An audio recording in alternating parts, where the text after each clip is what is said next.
이스라엘 백성은 하나님의 성전을 재건하기 위해서 예루살렘 성으로 돌아오게 되었습니다. 그들은 하나님의 말씀대로 이 성전 건축을 시작하게 되었죠. 그러나 성전 건축은 쉽지 않았습니다. 성전 건축을 하려고 하니까 사마리아 사람들이 방해를 하는 겁니다. 그래서 무려 15년 동안이나 성전 건축이 멈추게 되었습니다. 이렇게 성전 건축이 멈추어 있고 백성들은 좌절하고 있을 때 하나님의 말씀을 선포한 사람이 있었죠. 오늘 본문에 나오는 학개 선지자입니다. 학개 선지자는 가장 먼저 백성들을 향해서 선포하기를 자기 스스로의 행위를 돌아보라 이렇게 말씀하였죠. 지금 현재 상황이 어떠한지 영적인 상태, 신앙의 상태 이거 잘 점검해 보라고 말씀하였습니다. 당시 이스라엘 백성들은 하나님의 성전을 짓는 것보다 자신의 집을 짓고 농사 짓고 자기만을 위해서 사는 것에 집중하고 있었죠. 영적인 일에 관심이 없었다는 겁니다. 그래서 하나님께서는 자신의 이 영적인 상태, 이 메말라 있는 상태를 돌아보라 이렇게 말씀하여 주신 거죠. 우리가 하나님 앞에 회개하고 돌아가기 위해서는 내 위치를 먼저 알아야 됩니다. 내 영적인 상태를 먼저 점검해 보아야 하는 것이죠. 그리고 이어진 오늘 본문의 말씀은 이 학개 선지자가 성전 건축을 하기 위하여 백성들을 격려하는 말씀이 오늘 12절부터 말씀 가운데 나옵니다. 먼저 12절을 보면 이렇게 시작하죠. 스알디엘의 아들 스룹바벨과 여호사닥의 아들 대제사장 여호수아와 남은 모든 백성이 그들의 하나님 여호와의 목소리와 선지자 학개의 말을 들었으니 이는 그들의 하나님 여호와께서 그를 보내셨습니다. 백성이 다 여호와를 경외하매 라고 되어 있습니다. 12절의 말씀을 보니까 누가 나옵니까? 스룹바벨과 대제사장 여호수아가 등장하고 있습니다. 스룹바벨은 백성의 지도자였습니다. 예루살렘을 다스리는 총독으로 파견을 받은 사람이죠. 그리고 여호수아는 대제사장, 그러니까 최고 종교 지도자가 바로 이 여호수아라는 사람이었습니다. 이 두 사람은 백성들을 이끌고 예루살렘으로 돌아올 때 모든 일을 주관하였던 최고 책임자 두 사람이었던 거죠. 지금으로 말하면 민족을 이끌어가는 대통령이나 총리의 역할을 하는 사람이 이 두 사람이었다는 겁니다. 사실 15년 동안이나 성전 건축이 지연된 것은 가장 큰 책임이 누구에게 있습니까? 사실은 지도자들에게 있는 거죠. 스룹바벨이나 여호수아가 백성들을 잘 이끌어 가야 되는데 그렇게 하지 못한 책임이 있었던 겁니다. 그러니 학개 선지자가 나타나서 성전 건축이 멈춘 것에 대하여 문제를 제기하고 그것을 지적하고 회개하라 이렇게 말하였을 때 가장 그 말이 거북하게 들렸던 사람이 누구이겠습니까? 스룹바벨이나 여호수아 이 지도자들이 가장 듣기 거북하였겠죠. 아마도 자신들의 문제를 지적하는 것처럼 느꼈을지도 모르겠습니다. 그리고 이렇게 생각하며 말할 수도 있죠. 당신이 뭔데 우리 문제를 지적해? 당신이 그렇게 잘할 것 같으면 당신이 한번 성전 건축을 해봐. 이게 뭐 쉬운 일인지 알아? 뭐 이렇게 따져 들 수도 있는 거죠. 스룹바벨과 여호수아 모든 책임을 가지고 있는 사람이 다른 사람이 지적을 받았을 때 기분이 상할 수도 있는 것이고 따져 물을 수도 있는 거죠. 그런데 오늘 본문의 말씀을 보면 스룹바벨과 여호수아는 그렇게 하지 않았습니다. 오히려 학개 선지자의 말을 그대로 마음속에 받아들이게 되죠. 그렇다면 어떻게 최고 지도자였던 이 스룹바벨과 여호수아가 학개 선지자의 말을 그대로 받아들일 수 있었겠습니까? 오늘 그 이유에 대해서 12절의 말씀을 보면 이렇게 기록하고 있습니다. 하나님 여호와의 목소리와 선지자 학개의 말을 들었으니 라는 구절이 12절에 나오고 있습니다. 이 말씀을 보면 여호와의 목소리, 하나님의 목소리와 선지자 학개의 말이 동시에 나오고 있죠. 이것이 무엇을 의미합니까? 사람들이 학개 선지자의 말을 들을 때 그 안에서 하나님의 음성, 하나님의 목소리를 들었다는 겁니다.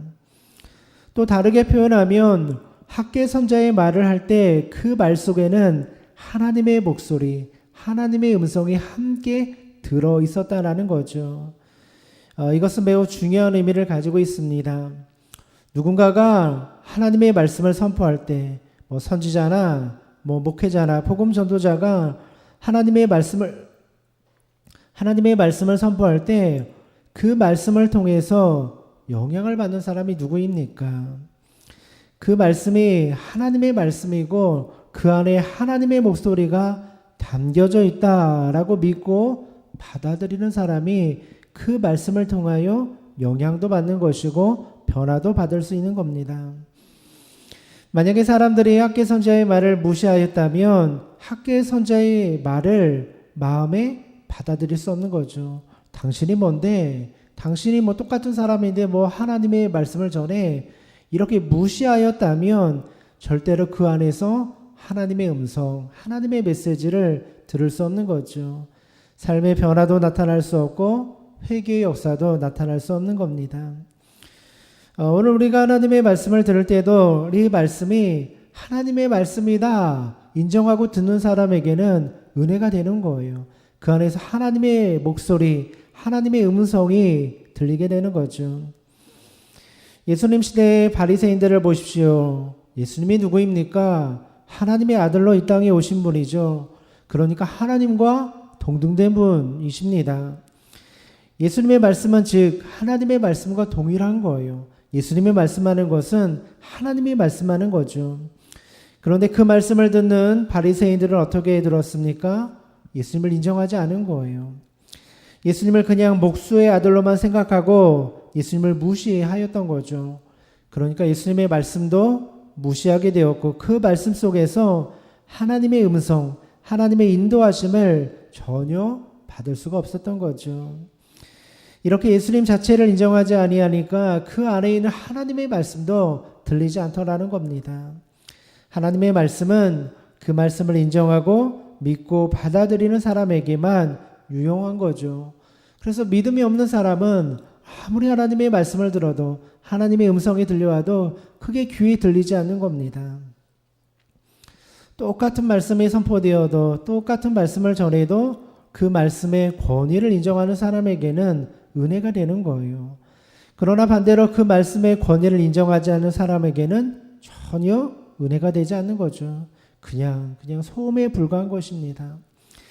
그래서 예수님은 말씀을 전할 때 이 말씀을 씨앗에 비유하며 말씀하여 주었죠. 중요한 것은 그 말씀에 씨앗이 떨어지는 밭이 중요하다라는 겁니다. 똑같은 씨앗을 뿌려도 가시덤불에 떨어지거나 길가에 떨어지거나 돌짝밭에 떨어지게 되면 전혀 열매를 맺을 수 없다라는 거죠. 아무리 귀한 하나님의 말씀이 심겨져도 뿌려져도 그 말씀을 듣는 사람의 마음이 닫혀 있으면 그 말씀이 들리지 않게 되는 겁니다. 오늘 13절의 말씀도 보십시오. 이렇게 기록하고 있습니다. 그때 여호와의 사자 학개가 여호와의 위임을 받아 백성에게 말하여 이르되 여호와가 말하노니 내가 너희와 함께 하노라 하니라. 오늘 13절의 말씀에 또 중요한 말씀이 나오죠. 그때 여호와의 사자 학개가 여호와 하나님의 위임을 받아서 말씀을 전하였다. 이렇게 되어 있습니다. 학개 선지자가 자기의 말을 한 것이 아니라는 겁니다. 하나님께서 주신 말씀을 위임받아서 선포하였다라는 거죠. 그러니까 이 말이 학개 선지자의 말이 아니라 하나님의 음성, 하나님의 말씀이었기 때문에 능력으로 다가올 수 있었던 겁니다. 하나님의 말씀은 내 마음대로 전하는 것이 아니라는 겁니다. 하나님께서 주시고 위임받은 대로 선포하는 것이 하나님의 말씀인 거죠. 설교를 할 때도 성경을 내 마음대로 해석해서는 안 됩니다. 본문 읽어놓고 이 얘기 저 얘기 내가 하고 싶은 얘기하는 것이 설교가 아니라는 것입니다. 성경의 맥락 속에서 하나님의 의도, 하나님의 뜻을 발견해서 전하는 거, 그거 위임받아서 전하는 거, 이것이 바로 설교이고 말씀을 선포하는 거죠. 학개 선지자는 하나님의 말씀을 위임받은 선지자였습니다. 그러니까 말씀에 능력이 있고 힘이 있고 그 말씀을 통하여 삶이 변화되었던 거죠. 오늘 하나님께서는 여러분에게도 하나님의 말씀을 위임하여 주십니다. 왜 그렇습니까? 그 말씀 가지고 나가서 복음 전하고 사람들에게 생명을 전하고 삶의 변화를 나타내게 주어라. 그러기 위하여 우리에게 하나님의 말씀을 위임하여 주는 거죠. 내 말 가지고 전도하고 내 말 가지고 복음 전하는 것이 아니라 하나님이 주신 말씀 가지고 하는 것이죠. 그렇다면 이 학개 선지자가 선포한 하나님의 말씀 그 내용이 무엇이었습니까? 오늘 13절의 말씀을 보니까 여호와가 말하노니 내가 너희와 함께하노라. 이것이 학개 선지자가 전한 메시지의 핵심적인 내용이었습니다. 하나님의 말씀은 간단했습니다. 하나님께서 지금 이스라엘 백성들과 함께하고 있다. 이것을 알아야 한다. 이거 하나 전하였던 겁니다. 왜 이 말씀이 중요합니까? 이스라엘 백성들은 지금 하나님께서 그들과 함께 계시고 있다는 이 사실을 그동안 잊고 살았기 때문이죠. 하나님께서는 성전을 건축하고 예배를 드려라 명령하였는데 그래서 큰 꿈을 가지고 고향 땅 예루살렘으로 돌아왔는데 그 일이 뜻대로 이루어지지 않는 거예요. 성전 건축이 15년이나 지연되고 일이 진행이 안 되는 거예요. 그러다 보니까 사람들의 마음속에 무슨 마음이 들기 시작합니까? 과연 정말 하나님이 우리 편일까? 정말 하나님이 우리와 함께하여 주고 계신가? 의심이 들기 시작하였다는 거예요. 그리고 마치 그들의 삶 속에 하나님께서 그들과 함께하지 않는 것처럼 그들이 살아가고 있었다는 거예요. 성전은 등한시하고 어떻게 하면 좋은 집을 살까? 어떻게 하면 좋은 집을 짓고 농사를 크게 하여서 잘 먹고 잘 살 수 있을까? 여기에만 그들의 관심이 있었다라는 거죠. 우리들의 문제도 마찬가지 아니겠습니까? 인생의 문제를 만나게 되고 인생의 일이 잘 풀리지 않게 되면 낙심하게 되고 힘이 빠지게 되는 겁니다. 아무런 소망도 기대도 없이 믿음 생활할 때가 있다라는 거예요. 하루하루 살아가는 인생이 그냥 쳇바퀴 돌듯이 반복하는 인생을 살아가게 되는 거죠. 마치 하나님이 우리와 함께하지 않는 것처럼 마치 하나님의 아무런 능력이 없는 것처럼 살아갈 때가 많이 있다라는 거죠. 그때 하나님께서는 우리에게도 동일한 말씀을 허락하여 주십니다. 아니다. 지금도 하나님께서는 살아계시고 지금도 하나님께서는 우리와 함께하여 주고 계시다. 그러니 낙심하지 말고 일어나서 하나님의 성전을 위해서 일해라. 이것이 학개 선지자가 전하여 준 하나님의 말씀의 핵심이라는 겁니다. 사실 하나님께서는 이스라엘 백성들을 한 번도 떠난 적이 없죠. 그들의 눈이 가려지고 그들의 믿음이 약하여지니까 하나님의 역사를 보지 못하고 또 새로운 소망도 보지 못하였던 거죠. 오늘 우리에게 필요한 것이 무엇입니까? 다시 우리와 함께하여 주시는 하나님을 바라보는 겁니다. 하나님 바라보면 믿음도 생기는 것이고 소망도 생기는 것이고 좌절하고 엎어졌던 인생이 다시 일어나서 힘있게 능력으로 쓰임받을 수 있는 거죠. 중요한 것은 지금도 우리와 함께하여 주시는 하나님, 그죠? 인생의 문제가 잘 풀리지 않아도 인생이 어려워도 우리와 함께하여 주신 하나님을 우리가 바라볼 수 있어야 하는 것이죠. 학개 선지자가 하나님의 말씀을 선포하였을 때 사람들은 그 말씀을 듣고 마음의 감동을 받았다 이렇게 기록하고 있습니다. 학개 선지자가 대단한 설교를 한 것도 아닙니다. 내용은 간단합니다. 하나님이 너희와 함께한다 하였을 때 사람들의 마음이 변화되기 시작합니다. 오늘 그 말씀이 14절 말씀이 나오죠. 여호와께서 스알디엘의 아들 유다 총독 스룹바벨의 마음과 여호사닥의 아들 대제사장 여호수아의 마음과 남은 모든 백성의 마음을 감동시키심에 그들이 와서 만군의 여호와 그들의 하나님의 전 공사를 하였으니 라고 되어 있습니다. 14절의 말씀을 보니까 스룹바벨과 여호수아의 마음과 남은 모든 백성의 마음이 감동이 되었다 이렇게 기록하고 있죠. 마음이 감동이 되었다라는 것은 하나님의 말씀을 듣고 그들의 삶에 변화가 나타나기 시작하였다는 겁니다. 우리는 하나님의 말씀을 듣고 감동을 받을 수 있어야 됩니다. 그 말씀이 내 삶 속에 들어와서 나를 변화시키는 능력이 되어야 하는 것이죠. 말씀은 듣지만 말씀은 말씀이고 나의 삶은 나의 삶이야. 말씀을 듣지만 그 말씀이 마음속에 들어오지 않고 감동이 되지 아니하면 삶을 변화시킬 수 없는 겁니다. 이러한 사람들은 마음에 고집이 있어서 하나님의 말씀이 들려도 내 삶의 방식대로 그냥 살아갑니다. 말씀은 듣지만 내 생각이 더 중요해. 이건 이렇게 해야 돼. 고집대로 살아가게 되는 거죠. 말 그대로 마음이 굳어져 있고 자갈밭과 같은 사람들입니다.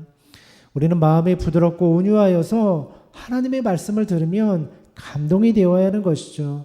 그 말씀이 나의 삶을 변화시키고 하나님의 말씀을 들을 때 그 말씀에 반응할 수 있는 믿음이 있어야 한다는 겁니다. 오늘 14절의 말씀을 보면 이 백성들의 마음을 감동시킨 분이 누구입니까? 맨 앞에 보니까 이렇게 기록하고 있죠. 여호와 하나님이 이 모든 일을 하셨다. 여호와 하나님이 그들을 감동시켰다. 이렇게 기록하고 있습니다. 하나님께서 역사하시니까 백성들의 마음이 움직여지기 시작한 겁니다.